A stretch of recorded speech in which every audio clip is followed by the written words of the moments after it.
বর্তমান বিশ্বে অসংখ্য মুসলমান শিক্ষা, কর্মসংস্থান, ব্যবসা, চিকিৎসা কিংবা পারিবারিক কারণে অমুসলিম দেশে বসবাস করছেন। কেউ অস্থায়ীভাবে, আবার কেউ স্থায়ীভাবে। এমন বাস্তবতায় অনেকের মনে প্রশ্ন জাগে, অমুসলিম দেশে স্থায়ীভাবে বসবাস করা কি বৈধ?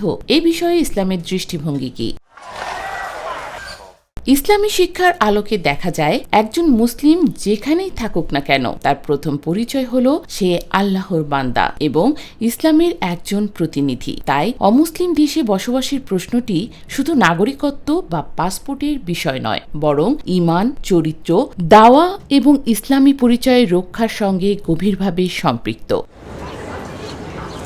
অমুসলিম দেশে ব্যবসা, চাকরি বা অস্থায়ীভাবে থাকার জন্য যাওয়ার ক্ষেত্রে কোনো সমস্যা নেই, কিন্তু স্থায়ীভাবে যদি কোনো অমুসলিম দেশের পাসপোর্ট নিয়ে থাকতে হয় বা বসবাস করতে হয়, তবে তাকে অবশ্যই দাওয়াতের নিয়তে থাকতে হবে। এছাড়া অমুসলিম দেশে বসবাস করা বৈধ নয়, কেননা অমুসলিম দেশে বসবাসকারীদের উদ্দেশ্যে হাদিসে বলা হয়েছে, আমি ওই মুসলিম থেকে দায়মুক্ত যারা মুশরিকদের মধ্যে বসবাস করে।